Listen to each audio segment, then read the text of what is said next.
نزل القرآن. السلام علیکم ورحمۃ اللہ وبرکاتہ.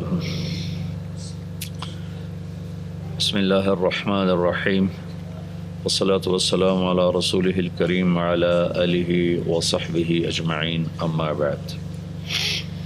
رمضان اپنی برکات کے ساتھ آہستہ آہستہ ہم سے جدا ہو رہا ہے.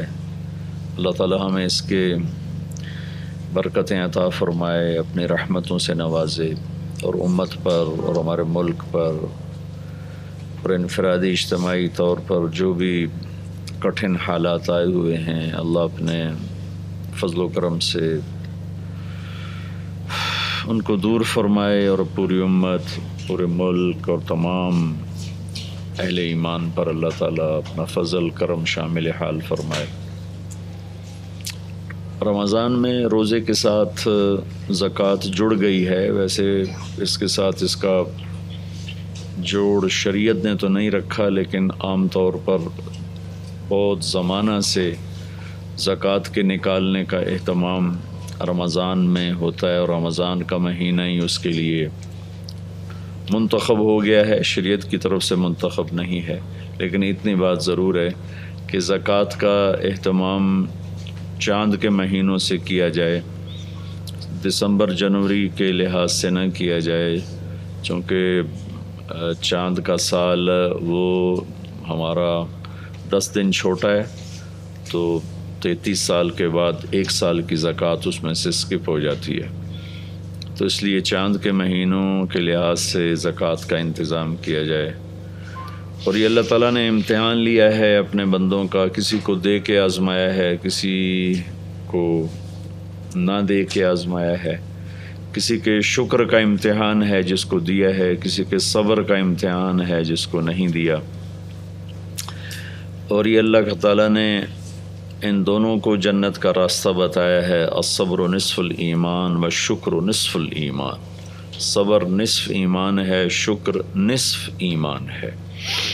اور یہ دونوں سواریاں ہیں جس پر سوار ہو کر کوئی مرد عورت اہل ایمان جنت کا راستہ طے کرتا ہے.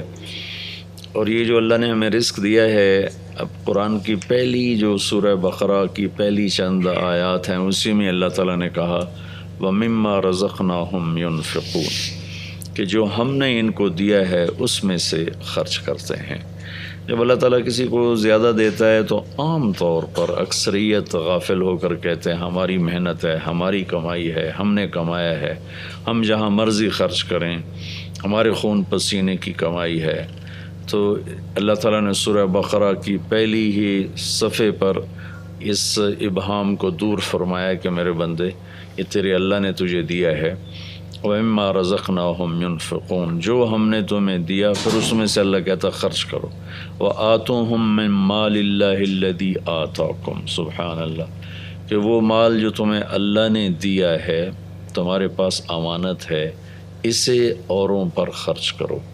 پھر اللہ نے ہم پر فضل فرمایا، نہ آدھے کی شرط لگائی، نہ تہائی کی شرط لگائی، نہ چوتھائی کی شرط لگائی. اتنا تھوڑا، اور اس میں اتنی رعایت کہ ایک سال پیسہ فالتو پڑا رہے، 1 سال وہ خرچ نہ ہو، تو پھر اس میں سے اگر 1 لاکھ ہے تو 2500 غریب کو دے دے. کتنا تھوڑا ہے جی. اور 2500 نکل جانے سے پچھلا سارا مال پاک ہو جاتا ہے، اور وہ 2500 بچانے سے سارے کا سارا ناپاک ہو جاتا ہے. جیسے دودھ میں پیشاب کا قطرہ گرے تو سارا دودھ ناپاک ہو جاتا ہے. تو 1 کروڑ اگر 1 سال پڑا رہا ہے تو اس پہ صرف 2.5 لاکھ روپے زکوٰۃ ہے. ہم سے پہلے بنو اسرائیل موسیٰ علیہ السلام کی امت پر 10% تھی، ان کے 1 لاکھ پہ 10,000 زکوٰۃ تھی، 1 کروڑ پہ 10 لاکھ زکوٰۃ تھی. ہمیں اتنا اللہ تعالیٰ نے لو لیول گراف دیا ہے کہ 1 کروڑ پر 2.5 لاکھ، 1 لاکھ پہ 2,500. تو دکھ درد کی بات یہ ہے کہ نماز پڑھنے والے تو 100 میں 10 مل جاتے ہیں، لیکن جن پر زکوٰۃ فرض ہے وہ 1000 اکٹھے کروں تو ایک بھی زکوٰۃ دینے والا نہیں ملتا. صرف اگر زکوٰۃ کا اہتمام ہو جائے تو پورے ملک میں غربت ختم ہو جائے گی. کسی غریب کی بیٹی اس لیے نہیں بیٹھی رہے گی کہ شادی کرنے کے پیسے کوئی نہیں، کوئی مریض اس لیے نہیں بے قرار ہوگا کہ علاج کے پیسے کوئی نہیں، صرف مالدار لوگ اپنی زکوٰۃ نکالنا شروع کریں، چونکہ اللہ تعالیٰ نے ہمیں کمائی میں بھی ایک اشتراکیت کا ذہن ہے، سوشلزم، کہ سب مال اسٹیٹ کا ہے، کسی کا بھی نہیں، یہ بھی غلط۔ ایک سرمایہ داری نظام کا ذہن ہے کہ مال ہمارا اپنا ہے، جیسے مرضی کمائیں، جیسے مرضی خرچ کریں، یہ بھی غلط۔ تیسرا تصور اسلام دیتا ہے کہ مال اللہ کی دین ہے، اللہ کی امانت ہے، اللہ نے دیا ہے، کمانے کے طریقے بھی مخصوص ہیں، خرچ کرنے کے طریقے بھی مخصوص ہیں۔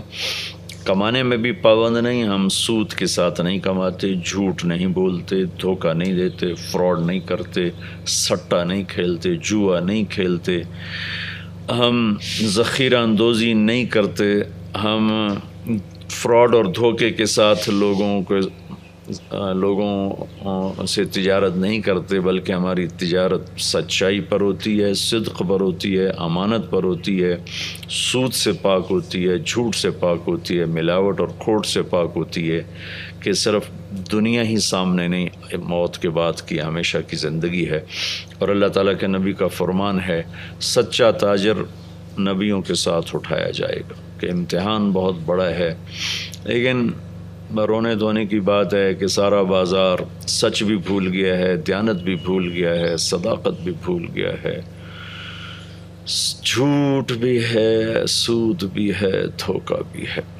پھر آگے جب کمائیوں کا خرچ کا وقت آتا ہے تو خرچ میں اندھا دھند خرچ ہے، اندھا خرچ ہے، اور خاص طور پر مجھے بہت دکھ ہوتا ہے جو تعمیرات پر ہمارا خرچ ہو رہا ہے، بے تحاشا۔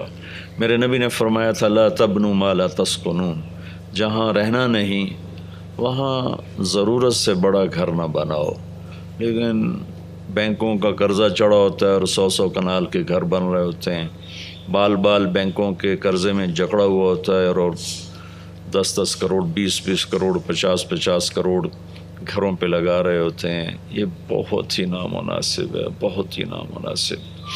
خرچ کرو، اسراف نہ کرو، خرچ کرو، اسراف نہ کرو، اچھا پہنو، اچھی سواری رکھنے کی اجازت ہے، اچھا لباس پہننے کی اجازت ہے، لیکن مرد ریشم پہنے، کبھی سونا کے زیور استعمال کرے، اللہ کو ناپسند ہے، اللہ کے نبی نے منع فرمایا ہے۔ تو اپنے خرچ میں اعتدال ہو تو کبھی کسی پر فخر نہیں آتا، حالات نہیں آتے۔ تو ہم اپنی کمائیوں میں بھی پابند ہیں، خرچ میں بھی پابند ہیں، تو اس میں ایک مد اللہ نے رکھی ہے غریب کی، بھائی ادا کرو۔ ذمہ داروں کے لیے اللہ نے رکھا ہے عشر،